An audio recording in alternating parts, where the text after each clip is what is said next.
Boy Outdoor Deluxe, coming straight from your wife's room, your girl's room. I don't know. This is the extra room. It's funny when you like buy a bunch of fucking lights and set them up, and then the dishwasher starts going, so the sound's fucked up, and then you realize you didn't even need the lights because a window is fine, and you fucking spent money on lights. So that's why I'm in this room. But that's neither here nor there. What we're doing today is, does it hold up? And not that I'm the fucking arbiter of anything. Like, these are just my opinions. But I do find that it's important to rewatch shit. And like a lot of these movies, Happiness is one of them. I may need to rewatch Happiness because it's just kind of been sitting in my like, oh, it's so good, you have to see it. It's the best movie ever. It's been sitting there for like 12, 15 years. And I mean, I haven't seen it in 5 years. I haven't seen it sober, I don't think, ever. So you just kind of have these movies and these formative movies, like a lot of movies from my adolescence. For example, when I did my top 50, the Royal Tenenbaums is very high. And I haven't seen the fucking Royal Tenenbaums in 10 years. So, yeah, it's good to rewatch these movies to kind of figure out, like, would I still recommend this? Do I still like this? Is this still as...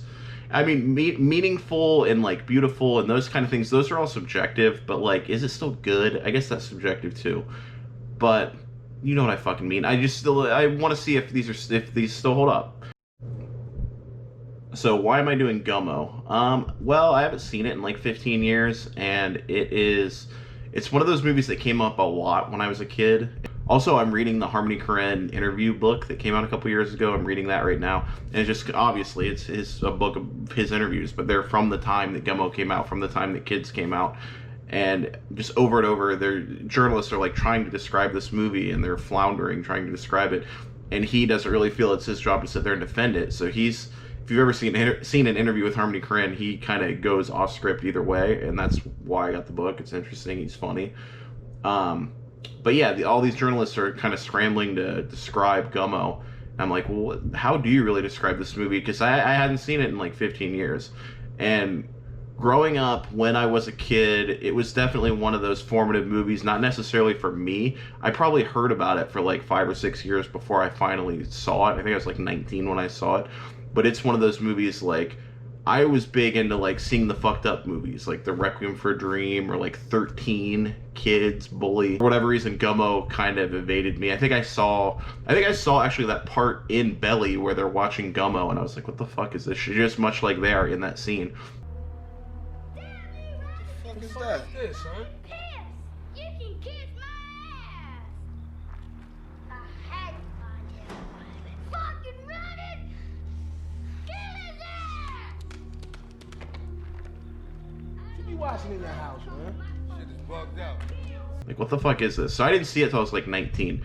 So I finally saw it when I was about 19, and I liked it. I didn't love it, but it definitely had an impact on me. It was definitely a big movie. Like, there's before I saw Gummo and after I saw Gummo, and mainly because I just remember watching it, and it gets to the point with like the albino lady like 2/3 into the movie, and you just kind of take a breath, and you're like, I'm completely in a fucking trance watching this movie. I feel like one of the kids huffing paint.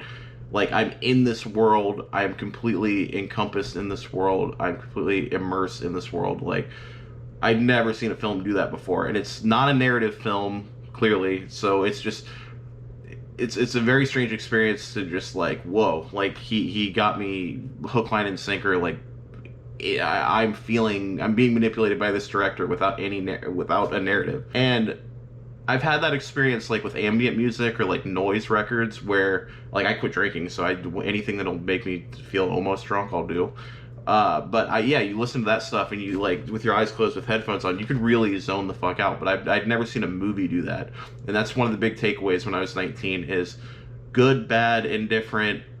I mean, I liked it, but one way or the other, this movie made me feel a certain way, and like I won't forget that way that movie made me feel. So I went ahead and watched it again to see if I could recreate that. So I rewatched it today, and for whatever reason, if you haven't seen Gummo, what it is it's like almost like faux documentary, but it's not. But it's definitely not a narrative movie. It's kind of like these little vignettes following these different characters around. The main characters, we're in some shithole podunk crap town. It's supposed to be in Ohio, but I think they filmed it in Nashville. and there's these two kids that kill stray cats and sell them. There's a black midget. So as I'm watching this again, the visuals stick with you. Like, you don't forget the visuals. I'd only seen this movie once, but you remember a lot of things from this movie. Like, but a thing that really stuck out to me watching it this time, because I watch movies with headphones on. Like, that's the main way I watch movies, either earbuds or headphones.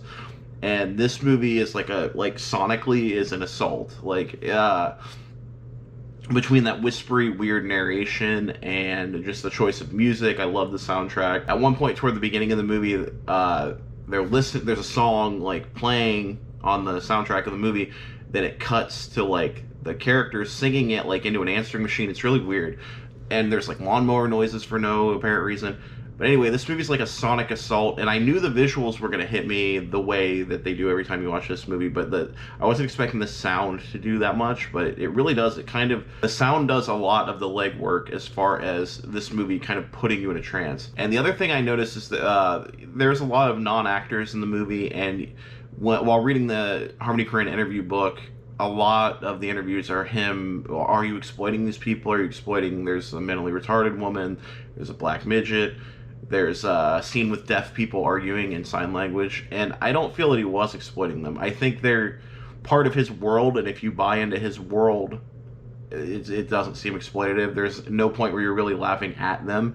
It reminds me of Edith Massey in Polyester, where she's my favorite character. Cuddles is my favorite character in Polyester because she's funny, and she's funny because it's written funny and her delivery is funny.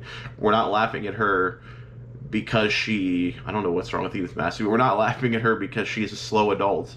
We are laughing at her because she's fucking funny. It's a funny written character. And I feel the same thing here.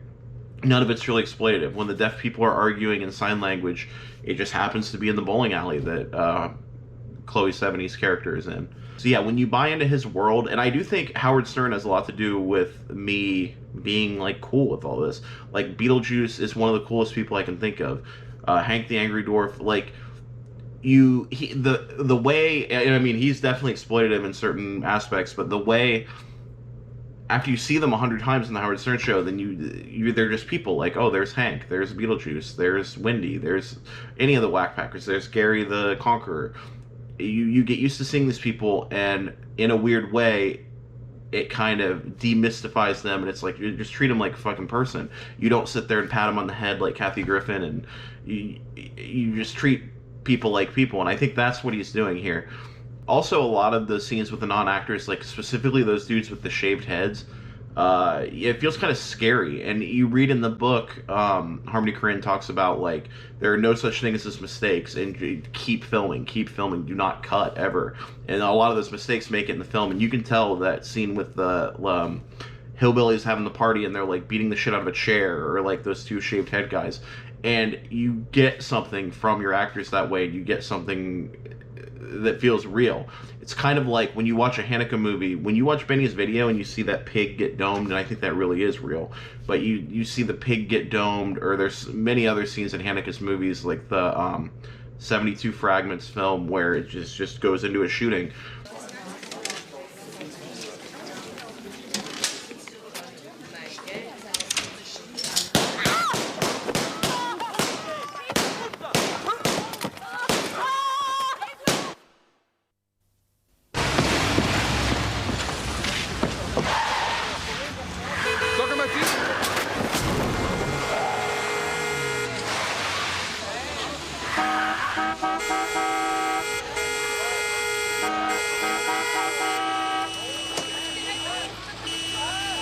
Where it feels like you're watching Live Leak, and with Harmony Korine, it's kind of in a different way. You feel like you're watching like the parts of bum fights that aren't fights, like you're watching something that you're not supposed to be watching. Like, it's real and it's fucked up, but the way he presents it, it can be beautiful, and it helps tell this weird story. He has a way of making things feel nostalgic, that in a way that's like not even specific. Like, He's not using pop culture. He does a little bit, but it's just the way he can get you to feel something is just unlike any director I've ever seen, or unlike any film I've ever seen. And again, this movie puts you in a fucking trance. And I've only seen it twice, and it put me in a complete fucking trance both times.